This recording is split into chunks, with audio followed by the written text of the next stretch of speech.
બધી માયા મુની એ બધી માયા મુની મેલીને ખાલી હાથે જાવું પડશે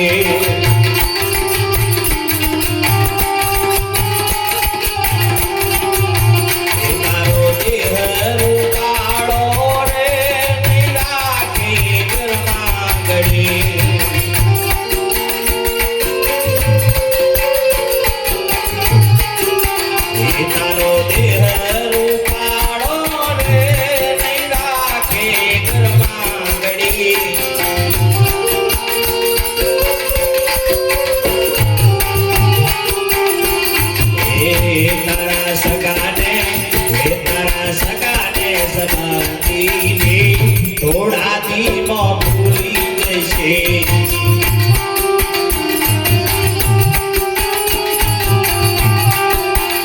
કોણ જાણશે કાળને સવારે કાલ કેવું થશે સવારે કાલ કેવું થશે બાવ કોણ જાણી શકે કાળ ને કાલ હવારે શું થવાનું એટલે સંતો કે બને ત્યાં સુધી ભણ્યાને પુણ્યદાન કરવું હોય તો કરી શકાય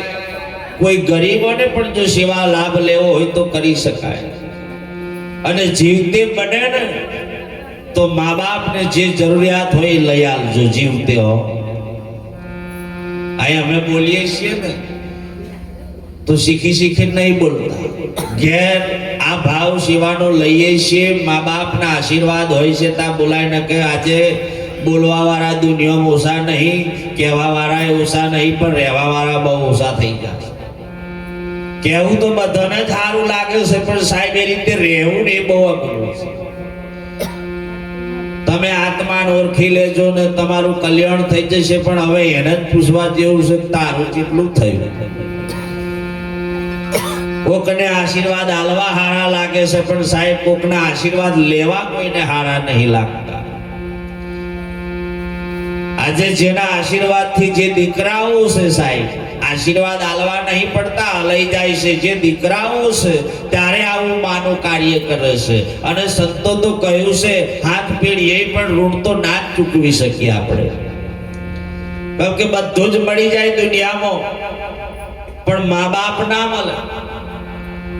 અને મા બાપે આલેલું આ સાધન સાહેબ બીજો સાધનો બધા સ્પેર પાર્ટ મળે પણ ઓનો સ્પેર પાર્ટ એ કોક બીજાનો કાઢેલો હોય પણ મેચિંગ કદી થાય એ ટૂંક સમયનો જ મહેમાન થાય તોય આપણા દાગીનોની આપણને કદર છે માણસનો દેહ પડી જાય એટલે પીધા વગર કદી લાશ ઊભી ના થાય ઓટલી લેનારો ફિટ હોય શું કરવા વાળો ફિટ હોય એટલે આપણને સમજી લેવું કોને અવસરમાં લાગે કોક લગ્નનો લાગે છે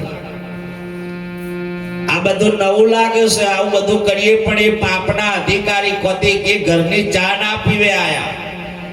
12માના નિમિત્તનો લાડવો ના ખાય પણ પેલું પીવાય આ બધું ચાલે પણ પેલું ના ચાલે આ ઉપાધિ નહીં શમશાનમાં બધું જઈએ એટલે કોઈ રકમ પહેરાઈ દઈએ ખરા પણ તોથી કોઈ લાકડું સમસણનું ના લાવી શકીએ કે એની રશિયાએ પણ આપણે ના લાવી શકીએ પણ જો રકમ હોય તો ઘરમાં આવે ને આપણે 2.5 લાખ થયા છે કિલોના લગન વાળોની દશા બેહવાની છે હું તો કહું મગસરું પહેરાઈને પેણાઈ લાવજો બહુ આશા ના રાખતા કે માથાના વારે કઈ નહીં રહી ડીજે ને એનો એક જ ભાવ થાય છે કેમ કે કપરી પરિસ્થિતિમાં ખર્ચા જો ઓછા નહીં કરીએ તો પાછળની પેઢીનું આટલું રહેવાનું કેમ કે જમીનો મેલી મોજો તો મોણી લઈએ છીએ પણ એ સમયે જ્યારે પૂરું કરવાનું આવે છે ત્યારે સાહેબ ગરાપા ખાવાના વાળા આવે છે આવી પોઝિશન ના આવી જાય એના માટે બને એટલું માપમાં કરીએ બાકી મરણ કાર્યમાં રકમો આલવાનો પણ વ્યવહાર ઘણા ગામડામાં ચાલે છે કાપડ વ્યવહાર સદંતર ખરેખર બંધ હોવું જોઈએ ના બદલે એનું એ 70 ગામમાં ફરક આપણે કહીએ કે આ તો મોના બુઢા ઘરનું જ આવ્યું છે પણ એનું એ બદલાયું તો નહીં એના કરતા એ પરિવારને 10-20 રૂપિયાનો સપોર્ટ કરીએ ને તો એ ઘરધણીને કોમમાં આવે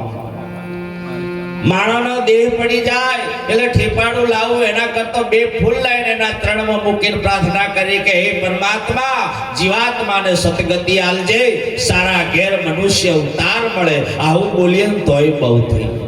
પણ તોય ઠેપાડું લાવવું તો એક કફન જરૂરી છે. એક કફન પતિના સાસરી નિમિત્તમાં આવે તો ખરું, ઘેરથી ઉઠાડે તો ખરું, બાકી નથી જાણતા એ લાઈએ છીએ. એ કપડાનું કશું કામ નથી લાગતું, છેલ્લે હળગાઈ દેવામાં આવે છે. એના કરતા એ 50-60 રૂપિયાનું ઠેપાડું લઈ પેલી એના કરતો 50-60 રૂપિયા બેહડામાં કોતી થાળમાં મૂકી દઈએ ને તો એ ગરદડીને કોમમાં આવે. કહેતા નિયમ કરે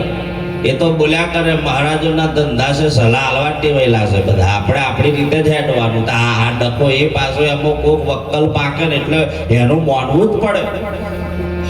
મોણો ગોમો હોય એકની દાદાગીરી બધા હરખા થઈ જાય. વિચાર કરો, આવા પાછા છે ગોમે. સમાજ એટલે પંચ સાઈ પંચ પરમેશ્વર, અને એમાં બધાને લગતો વાત થઈ જાય તો 100% એની સહી થાય ને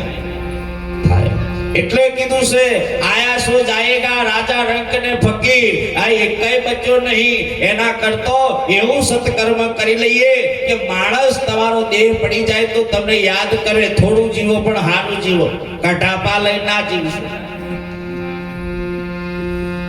થોડું ખો પણ સારું ખો, થોડું પીવો પણ સારું પીવો. ખોખો થઈ ગયો તો એમને થયો. એટલે સંતો કહેશે ભજન રજકણ